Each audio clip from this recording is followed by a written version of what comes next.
Welcome to Silver Bar Stacker, folks. I hope everybody's doing well and enjoying the end of their week. That's right, folks. It's Friday, and that means it's Fractional Friday.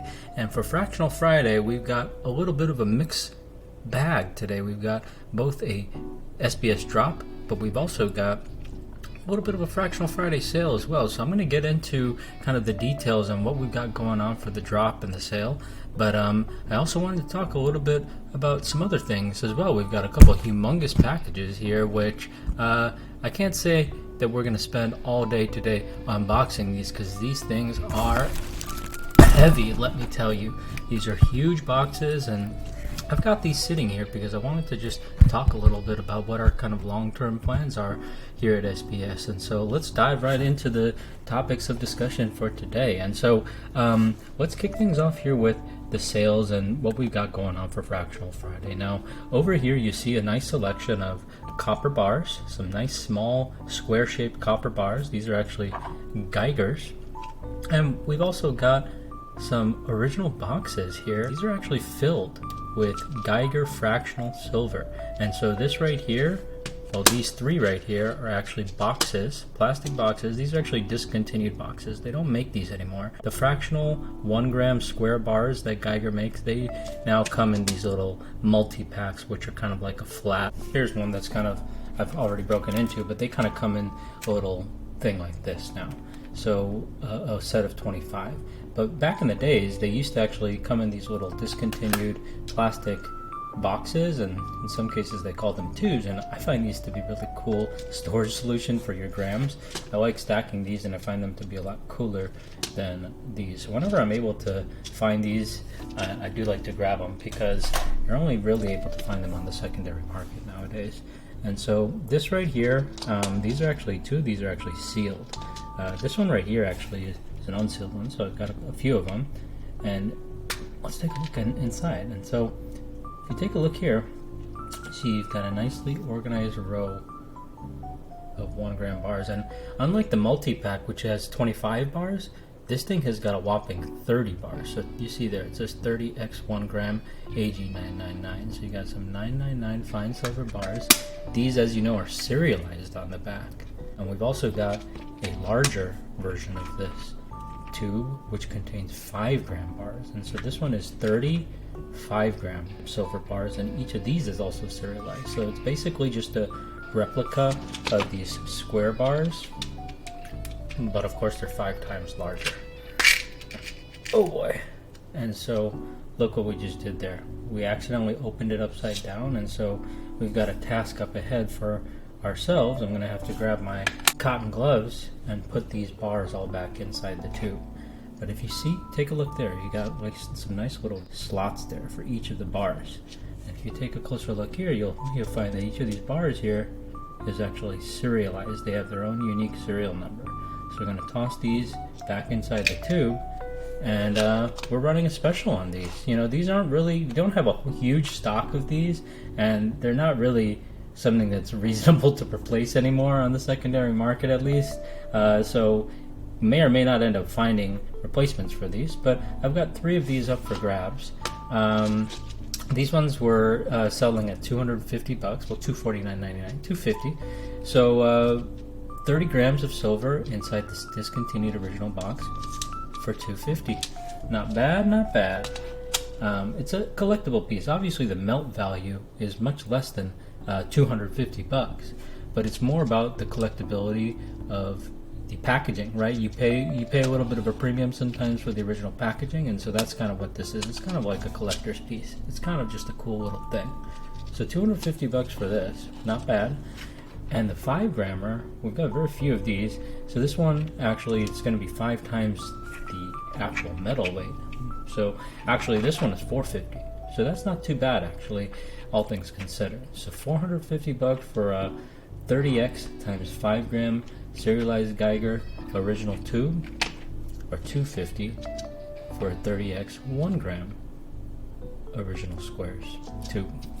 Pretty cool. So you got 3 of these up for grabs for the 1 grammers, and we got 1 of the 5 grammers up for grabs. So if anybody's interested in, if anybody's kind of like a Geiger fan, or they're just kind of interested in just picking up some unique piece and they're not super worried about the premium, this might be a good opportunity because while the premium is high relative to what you can find them, if you can even find them, it's not a terrible premium. If you like Geiger, then it's cool. The same goes for this copper drop. While we do have a great price on the copper bars for the drop today, and it's probably a better price than you'll be able to find anywhere if you can even find these, well, it's gonna be likely cheaper than you'll be able to find anywhere on the secondary market or on the primary market. So this right here, we've got a nice copper bar drop, some Geiger copper squares, and this one, these are very, very cool because these are very, very small denominational. I can't go so far as to say that these are technically fractional because it's a 1 ounce bar and a 2 ounce bar, so technically that's not fractional. But there's some cute little buttons, and I don't often see copper being sold in the 1 ounce denomination unless they're just kind of normal generic rounds, right? I like poured copper. I like the idea of having small poured copper bars. And what I really like these, the reason I really like these is, well, they're square shaped, and while that might be normal for, like, let's say silver fractional bars by Geiger, copper square bars are not that common for Geiger. More often than not, when I see Geiger providing a poured product, it might be some custom design, or more often than not, it's kind of like a poured copper rectangle, right? I don't generally see poured copper squares, at least by Geiger, okay? And so, furthermore, I don't see a lot of small denominational copper by Geiger. Normally they've got larger bars, like 50 grams, 100 grams, larger bars, kg bars. So, buying small denominational copper is not really cost effective, right? It's already such a cheap metal, and think about this, right? Like when you have cheap metals, right? Silver, for example, the premiums seem crazier on a piece of silver, right? Because you're looking at the dollar amount. The percentage is the percentage, but when you look at the percentage and then you look at the dollar amount, you're like, oh, what a crazy premium I'm paying on silver. But then you're paying like you're paying so many more dollars for the premium attached to gold, but you don't even blink an eye when you pay those premiums, because relatively speaking, gold is a much more expensive metal, and so it's faulty logic, but you're thinking like, oh, it's not so bad. It is so bad. Or really, it isn't so bad, and silver premiums aren't so bad. So when you look at things like fractional silver that already has a premium attached to it in the first place, and then you're looking at silver which is undervalued compared to gold in many people's eyes, well, the premiums start to get kind of crazy once you start going into that small denominational undervalued metal, right? And now copper, a lot of people look at copper, a lot of people don't even pay any attention to copper, but a lot of people look at copper as kind of like an investment too, and a lot of people think that copper might have more upside than, let's say, something like silver that is more looked at as a monetary investment metal, right? So a lot of people stack copper for the sake of stacking copper. Now, I wouldn't call this stackable copper. This is more collectible copper, because when you look at the melt value of copper, the premiums on something like this, small denominational copper, are insane, or at least seem so insane right now. Now, what happens when silver is trading at the price of gold, right? Or what happens when copper is trading at the current price of silver? Well, then are people going to start thinking that, are people going to think that, oh, the premiums are so crazy for those tiny little copper bars that I bought, or those smaller, even the 1 ounce bars, right? A lot of people avoid 1 ounce bars because they feel the premiums are too high, so they stack 10 ounce bars or kilo bars. Well, what happens when the price of silver goes up to the same price as gold, if it does something crazy like that? Well, then, first of all, who's going to be buying your kilo silver bars, right? If a kilo silver bar, for example, costs like $100,000, who's going to buy that from you, right? Well, then everybody who was laughing at the people who are stacking the tiny little fracks, they're going to be crying later, because each of those fracks might end up being worth like $100, and so that is actually kind of liquid, right? At least you can toss somebody something. It's like, here's $100. You can't just toss. If you want to buy a loaf of bread or like a bag of groceries, and all you have is a $10,000 bill, well, then what the heck are you going to do? Right? So you don't want to just stack kilo bars. You don't want to just stack 1 ton, 1,000 ounce industrial bars of copper, right? Or kilo bars of gold. you need to be practical too, and you also need to do what you like, right? So this is not about stacking what's practical. This is not about like, this is the most economical way. This is like, hey, I kind of like these. This is a nice pocket piece. I've been really wanting one of these, so I'm going to grab them while I can get them at the lowest possible premium, right? And you got to always remember that with collectibles, sometimes if the demand remains strong, well, they hold their premium as well, right? So you're paying a premium, but then if you turn around and sell it to the right person, you're going to be able to recover some of that premium as well. So a lot of people are in the mindset that like, okay, I'm buying and I must sell to the same outfit who's going to rip me off. No, you don't necessarily have to do that. You could buy at a place where they're giving you a deal, then when you're ready to sell it, you can make sure you sell it to like P2P to somebody you know, or sell it to somebody who actually appreciates the item for what it's worth. Maybe if you've got a particular piece, for example, let's say you've got a prospector round, well, and now you're in the market, well, oh crap, I got to sell some prospector rounds.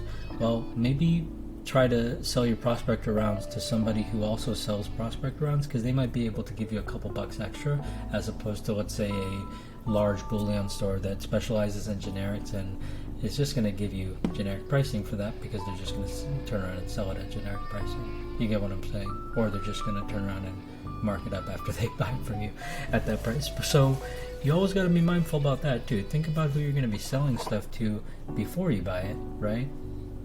You don't have to plan your sales that in depth, but just think about that when you're buying things, and always be mindful of like, hey, yeah, I might have to pay a little bit of a premium for something, but that doesn't necessarily mean I won't be able to recover it if I want to.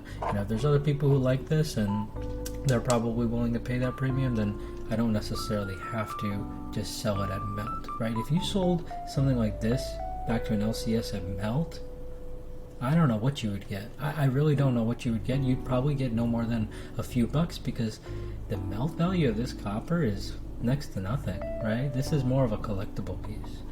So with that said, how much for these collectible pieces? For something that's, the melt value is probably not worth more than, a few bucks worth of copper. Well, I've got these up for sale. If you want to grab both of them, a 2-ounce bar and a 1-ounce bar, I've got these up for sale for 25 bucks. Which actually, in my view, is a pretty good deal. That's actually us taking a loss on these, because we got these for less. We got these for a little bit more than that. But the reason I'm able to do that is because I'm kind of trying to incentivize people to explore the website, right? And so I'm willing to take a little bit of a loss selling some stuff that we've got a lot of, because we've got a lot of these copper bars in stock. So there's no shortage of these. If you like these, grab them. And there's no limit to this sale as well. They're 25 bucks for the set of 2. You can grab, well, there's a limit. There's a limit of 10. So you can grab up to 10 sets if you'd like to, if you really like these things and you want to stack them while we've got a sale going on. Normally you sell these sets, right now the sale price is 35 bucks. So normally that's the price for these copper bars, is on the sale price currently is 35 bucks. It's a good thing to stack if you like these. Feel free to join in on that drop. The link is in the description.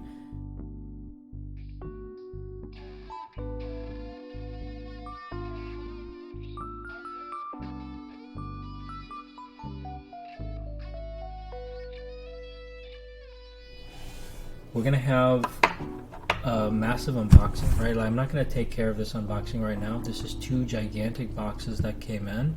I'm getting prepared for inventory. Tax season is coming up. This is the first year that we have actually ran this store, and so we're really going to go and do a deep inventory of all the stuff that we've got. Picked up a lot more new products, and so this stuff right here is going to help allow us to expand our store. And so that's what we're going to be doing in the month of February. We're actually, unfortunately, going to be bringing things down to a screeching halt. We're going to be disabling the listings on the store for the month of February. We're going to be taking a deep look at our inventory, and we're going to be doing all of our accounting that we need to do on an annual basis. And in addition to that, we're going to be introducing a lot, and I mean a lot, of new products. We're going to completely revamp the website. We're going to have a few new product offerings, including like governmented bullion, and just have a new structure for the site in general. Okay, so that's going to be coming up. So starting at the end of this month and the beginning of next month, we're going to completely bring the site to a slowdown. Okay, we'll have a couple things. We'll have a new landing page, is my hope, and You'll be able to provide your email address if you want to kind of be kept in the loop as to when we kind of resume in the beginning of March. And we've got a few new things that we're going to be also adding with respect to our monthly offerings that we're going to be having. So we've got our monthly subscription tiers, and we're also going to be introducing a little monthly mystery box, which is going to be given to our monthly subscribers as well. So the monthly mystery box that's kind of curated by us, that was something that was very popular, I think, when we put that listing up on the website. And so that's going to be something that is going to be incorporated into our monthly subscription tiers, in that if you join one of our monthly subscription tiers, you'll kind of get like a customized gift for you that is sent to you each month based off of the tier that you join. So I'm really excited about the updates that we have coming to the website. It's unfortunate that we're going to have to kind of slow things down, but when you're trying to take inventory of a large amount of products, and you need to kind of figure out your cost basis on things and figure out any offset any losses from, we give a lot of pieces away. When people buy from us, it's not uncommon for us to just toss an extra gram of silver in there, or just toss some extra free goodies in there. And so because of that, it's important for us on an annual basis to go through like a deep inventory process where we cross all of our T's, dot all of our I's, and figure out, okay, where do we stand now? How many additional losses did we incur from just giving random stuff away? And let's rebalance the portfolio. Let's account for everything, and let's start the new fiscal year fresh, right? And so that's kind of the purpose. That's why we're going to be doing this on an annual basis. We're a small outfit right now, and so I'm envisioning it's going to take us the whole month of February to really take a look at our inventory. But I'm hoping that as time goes on, we'll have much shorter breaks during this time of the year, and hopefully eventually just eliminate the breaks entirely and be able to just continuously run the business nice and smoothly. But we got a little bit of hiccups here early on. I know this is a long video, just me kind of ranting about the happenings for SBS, but we will be seeing you here again on Sunday for another massive drop. Also take a look at some of the stuff that we got in these massive boxes, and then we're going to be having a nice little hiatus here in the month of February. So if anybody is interested in taking advantage of some of these last sales that we got, this is the second to last drop that we've got until we resume the business here in March. I want to thank you all for tuning in, and I hope you can enjoy these drops and take part, folks. Cheers. Ow, ow, ow, ow, ow, ow, ow.